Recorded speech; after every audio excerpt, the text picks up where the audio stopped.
Right, we are now live and welcome. A good evening in the UK, good early afternoon to those where Shelley comes from on the Eastern Standard Side aboard in America.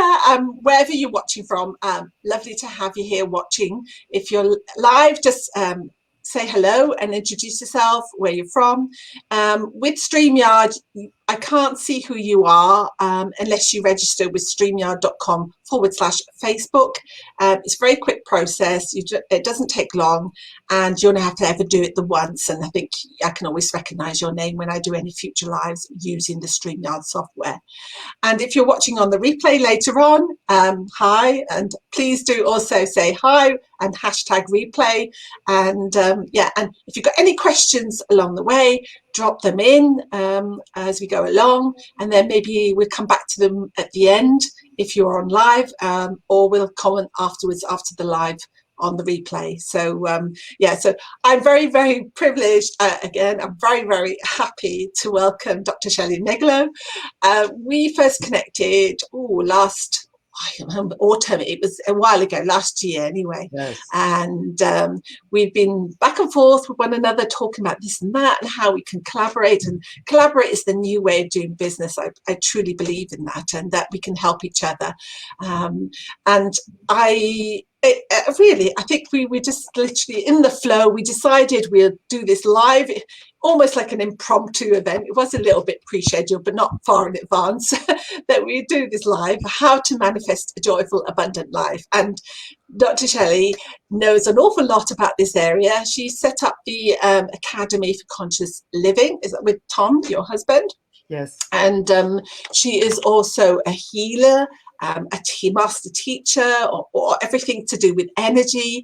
And she's very much supporting women, empowering women. So she is the founder of also Power of Women seminars. And she supports women in creating a life they love. And this is what this is going to lead us into our discussion today. So I've given enough of an overview, but just literally, if you can answer the question, Shelley, what led you to becoming a healer and teacher in the first place? Let's start with that one. Well, first of all, thank you so much for having me, Esther. I just love and adore you. You know that. And it is truly a joy to be with you and everyone out there today. So, where did I begin? I actually began in my childhood. Somewhere in my mid-teens, I began to realize in my family that we were passing from one generation to another some very basic issues that we hadn't handled. And how I began to realize that is, first of all, I was fairly conscious as a kid. I was aware of things as a child. I had great sensitivity. But I also had a dear uncle that supported me, who really was a mentor to me as I was growing up. And so in my mid-teens, I was realizing that the issues that he had in his family growing up, which was a lot of abuse, great anger and sadness, sexual abuse, physical abuse, it was occurring in my family as well. And I was so fearful, although I wasn't going to recreate the patterns myself, but somehow I was afraid that unconsciously I would somehow start to recreate the issues in a family when I had children one day. And of course, I was 15, 16 years old. What did I really know about that? But I had this idea that I was really afraid of what could potentially happen if I didn't somehow handle my life, heal my life. So I went on this journey, and I started in my teens. And I met my dear husband, and we went on the journey together. We've been married almost 50 years. It'll be 50 years in November. Amazingly. It's amazing. How old she is. She's amazing. I mean, that's the power of living in high vibration energy, isn't it? As well, letting go of the stuff and really living a life that's passionate. Yeah. It's a whole different quality of life. And we're all capable of doing it. I think that's my message. But really, I went on that journey from the very beginning. So how did I come to this? Simply out of healing my own life and wanting to share it with others, share what was working. In fact, Women came to me when I was earlier on creating the Power of Woman seminar and asked me to start to teach them. And I have a friend to this day who I started with all those years ago who lives an extraordinary life today. Because So, that's really, to me, what it's all about. yeah. And so from that point forward, is that when you really developed and honed that passion to help women, other Yes. women? Yeah. Yes. As I realized it was so needed. You know, we're the source of our families. We're the source of our relationships. I mean, source as in we guide the experience of the relationship. We're the nurturers usually in the family. And so not as a burden, but there is an added responsibility as women to be all that we can be in our lives so we can be role models for the others around us. Otherwise, how do the children learn? How do we have relationships that work and so on? You know, many of us have come from families where there wasn't a good role model. Certainly that was my family and my husband's family and many, many other women that I've trained over the years. So being a role model for other women and other people, men and women, it's a big deal. I have many men that come to me for private sessions because I do deep inner child work energetically. And they trust me because I'm a safe place for healing. I think it's very important. A safe place for being a whole person. You know, it doesn't have to be doing the work that you and I do, Esther. Yeah. So is there a particular focus for your teaching? Well, that's great. It's all of it. It's women. Let's talk about the Power of Woman seminar and the private work that I do. I train women in really knowing who they are, being clear about that as an experience, becoming clear about what they're passionate about, learning how to let go of whatever holds us back from having the quality of life we really want to have, and learning how to manifest, actually produce the actual results in the world that we want to have, personally, professionally, whatever we want to focus on. So it's about our self-mastery as human beings. I think that's very important. It's the foundation for our lives. And you mentioned to me before that it's our birthright to live a life that we love. So, you know, so explain that a bit more. It is a birthright.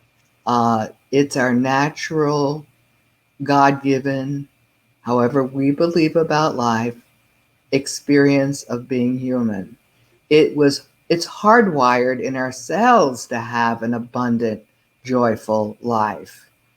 If you look at the essence of the energy of who we are, we're the universe. We're an expression of universe or God or however, again, that you want to believe about it.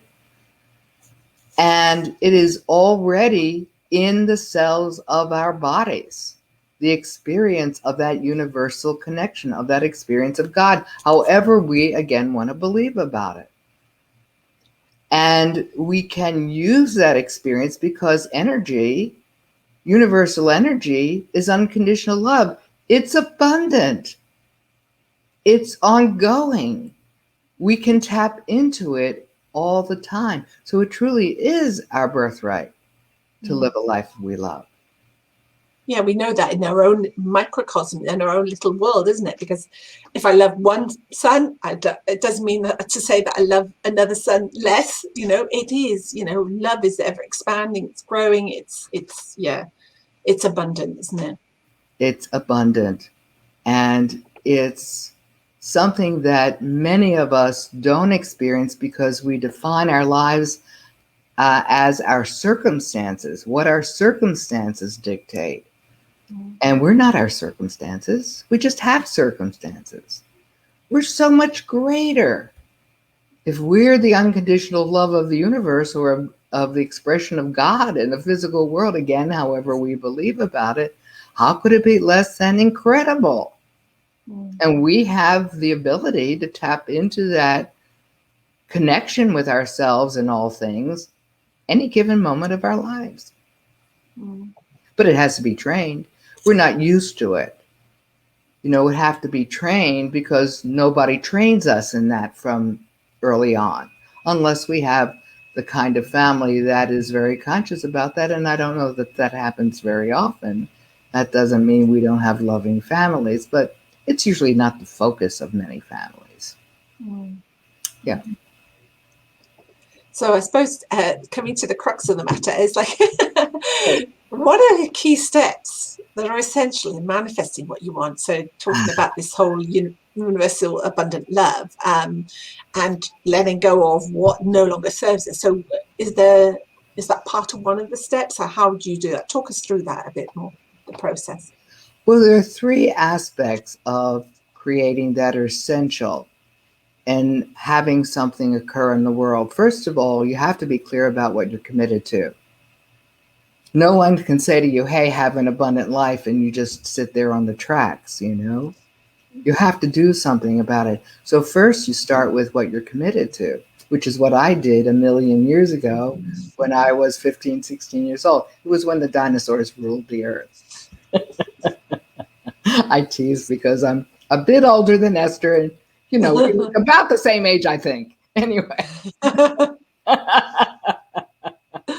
I'm teasing you, Esther. Anyway, so commitment is the essential beginning point. Becoming clear about what you're committed to. Again, not defined by your circumstances. Because back then I didn't have money. I didn't know how I was going to accomplish healing my life. And I certainly didn't have the idea of training many, many, many, many people over 35 years. It wasn't even an idea. Yeah. So you have to start with the commitment. The next step is, what's your intention? I intend to heal. I intend to do something about it. I start my day with an intention for producing certain results. I have an intention for creating a program to support women in their healing. My husband and I developed a program for partnerships, for training people in how to create what we call a true partnership. And what does that mean? So we actually have an intention for supporting people and being all that they could be in their lives, for tapping into their potential and actually producing the results.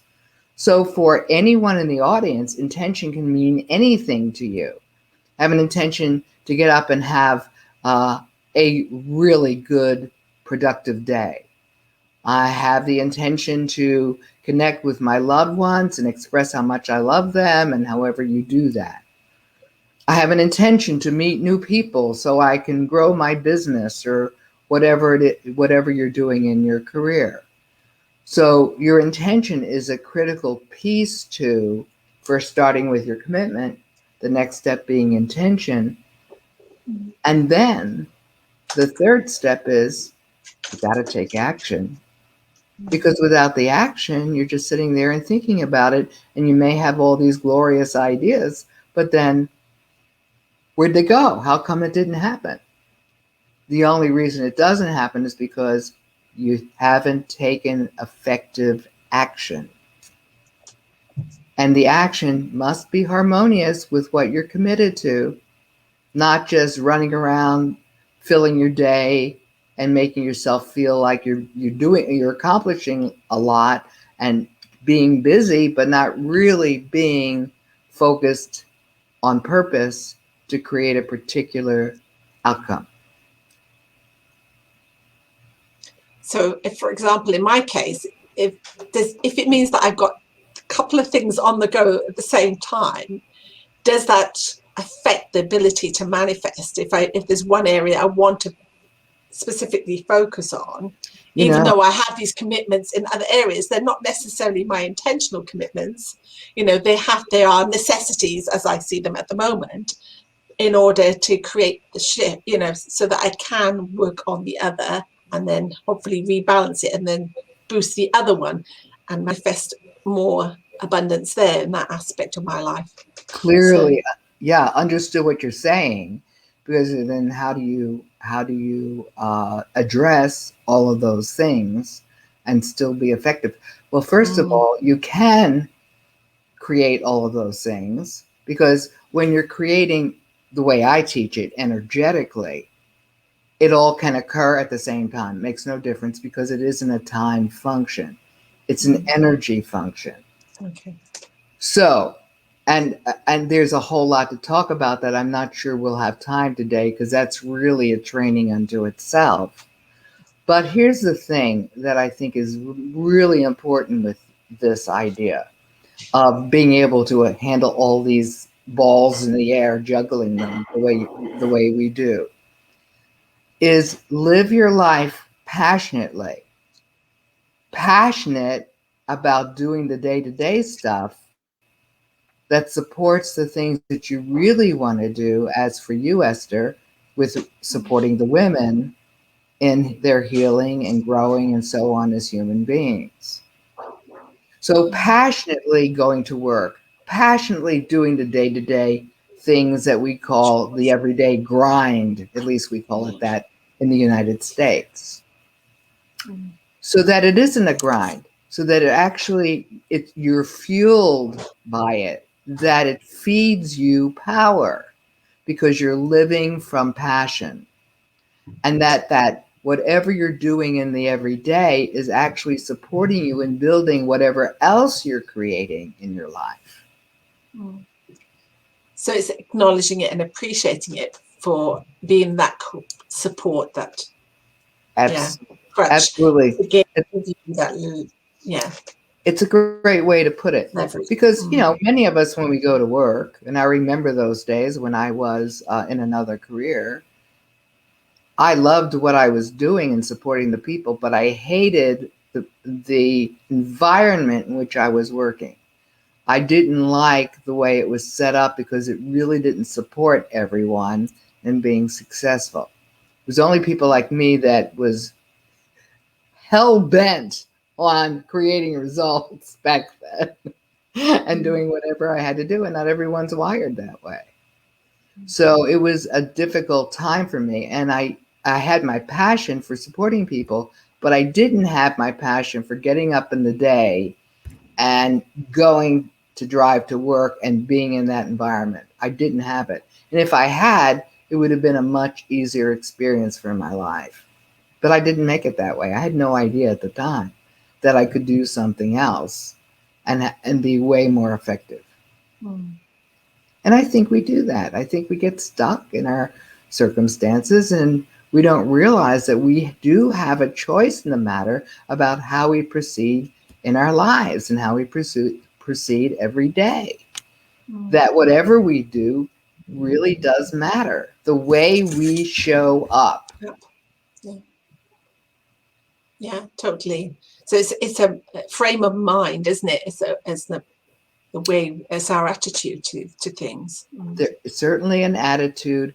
It's also an experience. If when you feel joyful, when you feel like you are excited about doing whatever you're doing, there is an if you watch your experience with your body, because we're physical, mental, emotional, and spiritual, you'll notice that your body feels lighter, your mental is calmer, your emotions are generally calmer. There is a greater expanded awareness of your life than when you kind of shut down, hold on to whatever you're holding on to, and you're maybe not really happy with your circumstances during, in a particular moment, where things feel like they're kind of contracted.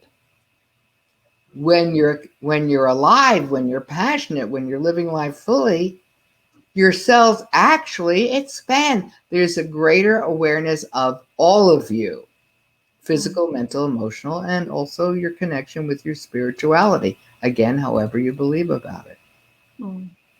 So how does that then lead to the action? How does that instruct us what action to take, I suppose?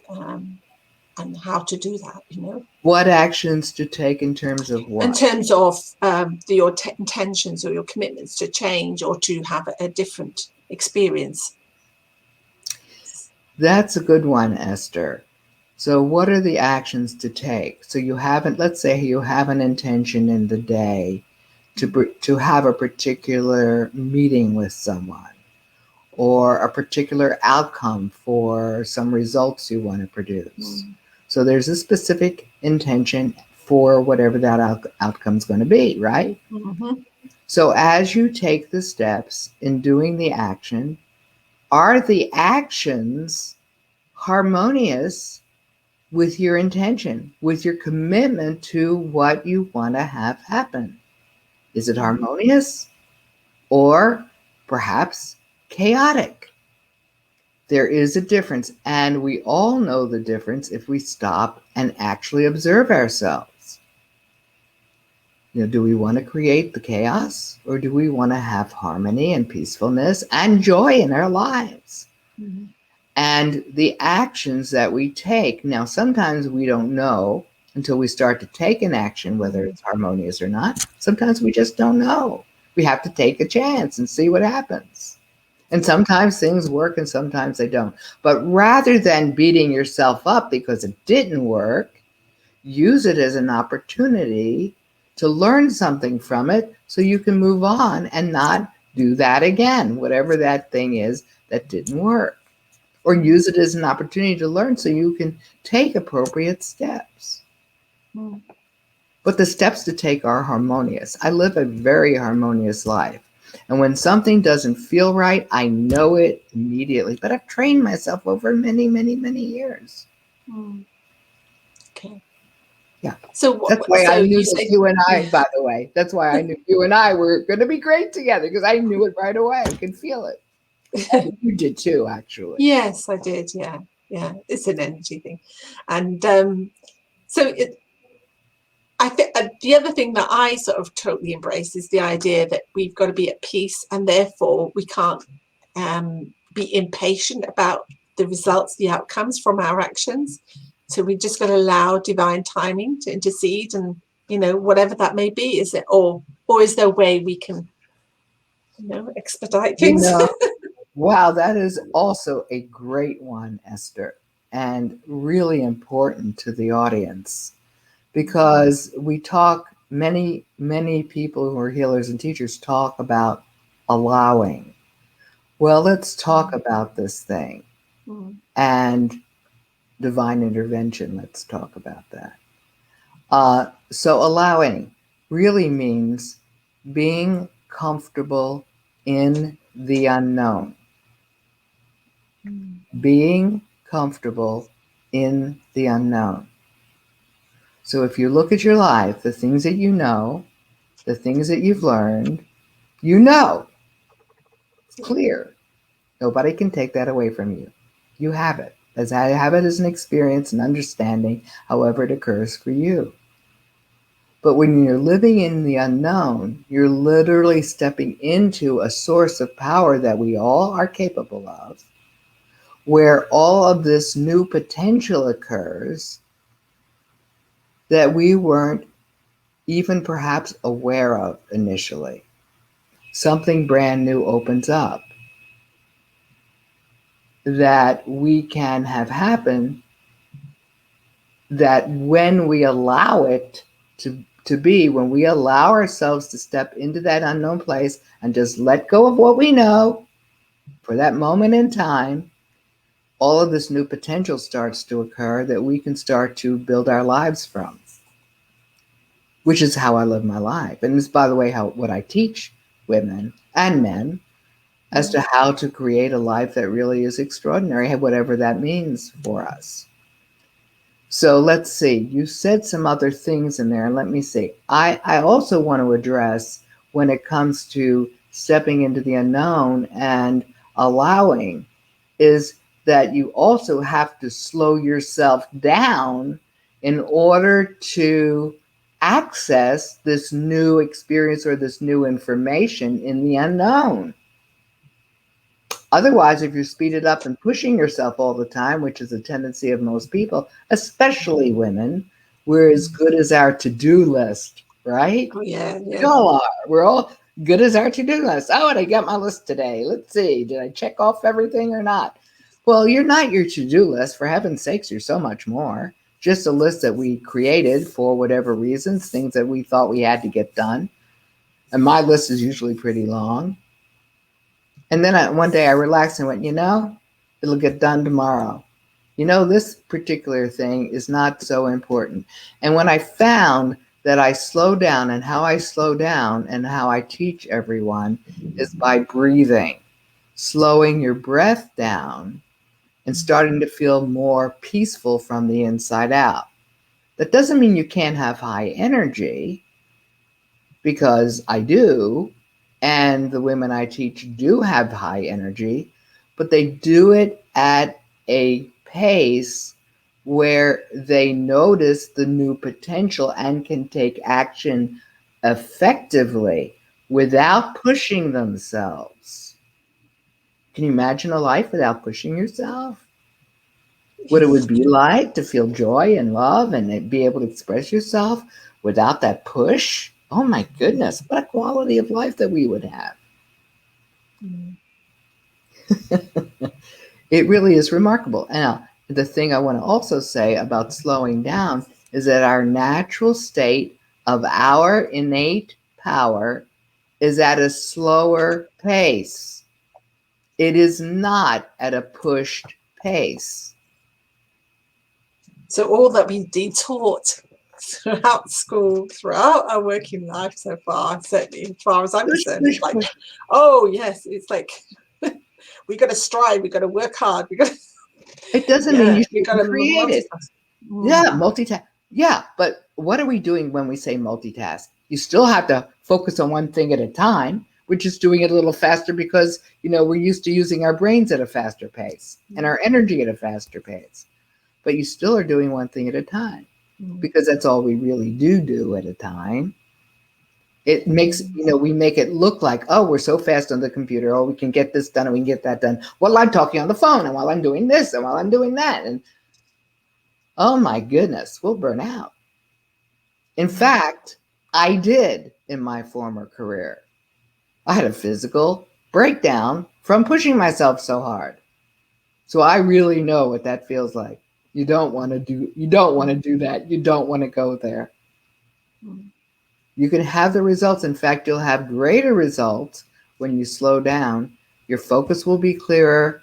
Your satisfaction level will be much greater. You won't feel like something's missing in your life. You'll feel good about who you are. You'll feel good in your skin. So it's all about taking the pressure off ourselves, isn't it? The pressure and the judgment.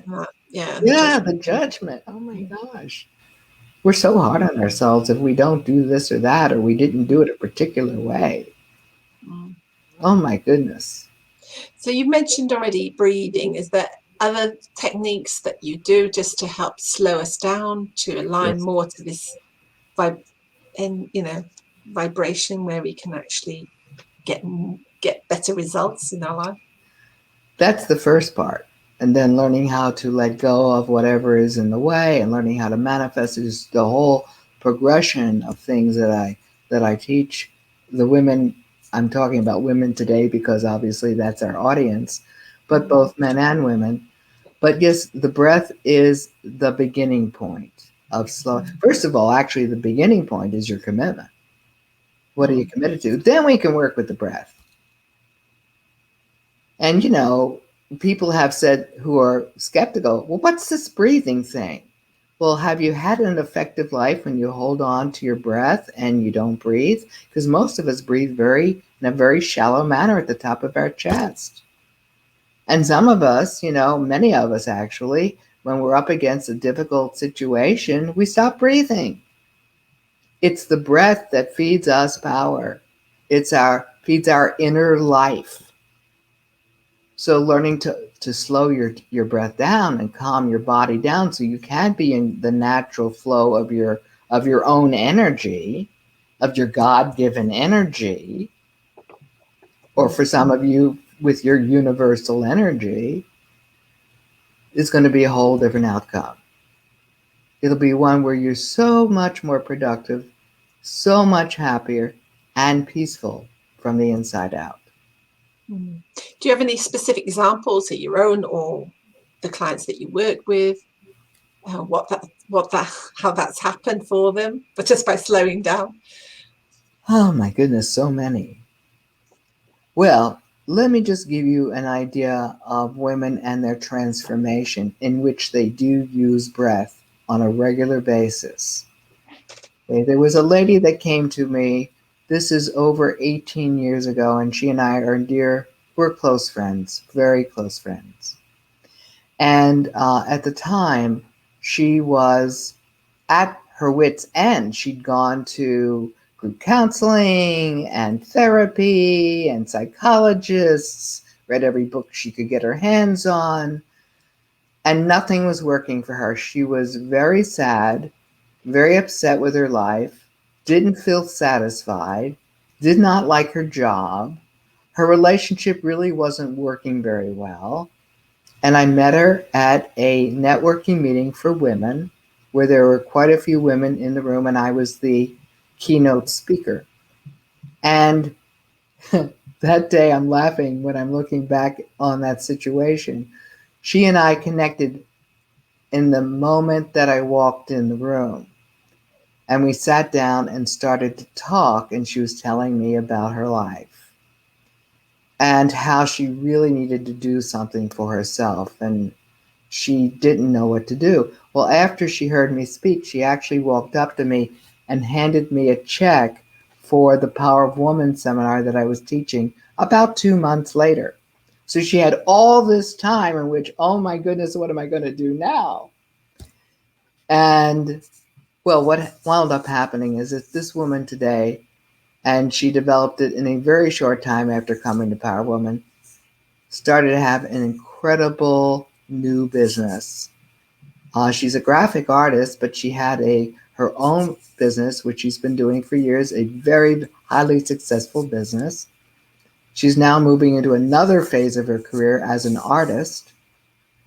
She has an incredible relationship with her husband, lovely children, a blended family, and everything she wants to manifest, she does. Everything. And she lives an extraordinary life. Now, where did she start? First, she started with her commitment. She learned how to breathe. I train people again in manifesting and producing the results. And also, I stay with them in producing the results. It isn't, oh, I'm teaching you some exercise and then,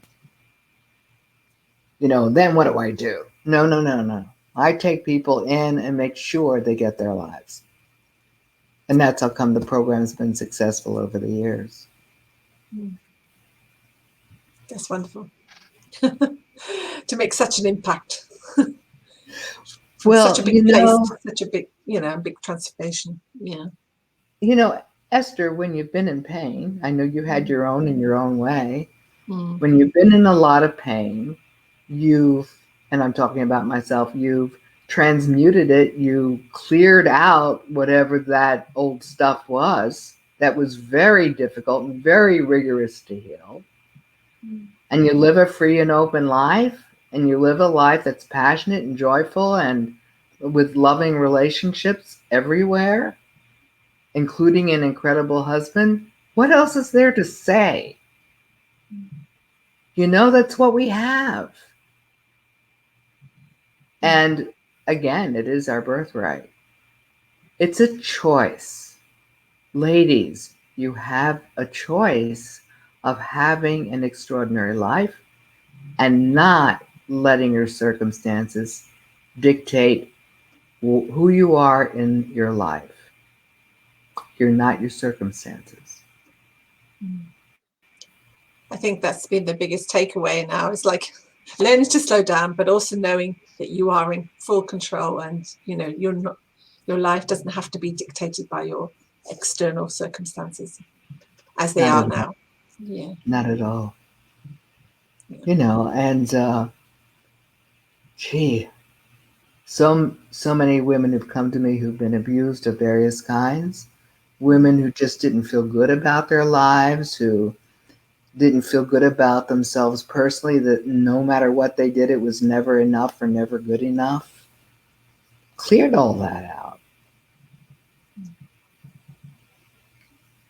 Lovely. And have you any further final thoughts or comments on this manifestation process, or again, things that we need to avoid just that may upset the apple cart or take us off track?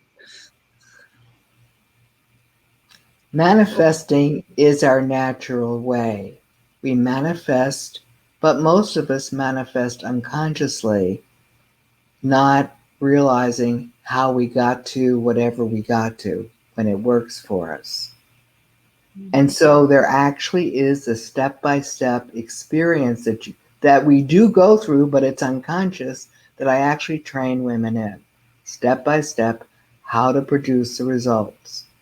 It's internal in nature, and so you have to focus within yourself and then use that power to then move it into the world and take action.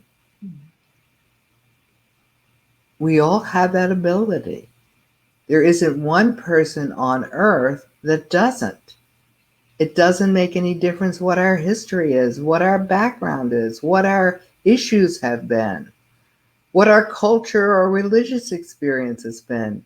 The human experience, when it comes to what I'm speaking about, is one and the same. We all have the potential to have extraordinary lives. And again, you don't have to go running around the planet teaching seminars and doing one-on-one personal coaching like Esther and I do. Whatever it is, however you want to impact people, express your love fully. Really, isn't that all that All it boils down that's to. what it's about. So I want to invite all of you who are listening in today to really have the quality of life and don't accept less than that for yourselves. You're each and every one of you a precious soul, and you can have the quality of life you really want to have, no matter what. No matter what. Thank you so much. Thank you very much for talking on this subject. And we just want to finish. Yeah, we just want to finish off. We've hatched a plan. We're going to be doing. Yes, exciting. We're going to be doing a little bit of a challenge. So it will be on a similar theme. I take it, yeah. So, and I work with the energy alignment method, but there will be a theme around this abundance mindset and also about manifesting. And yeah, Dr. Shelley and I will be planning this as a collaboration project.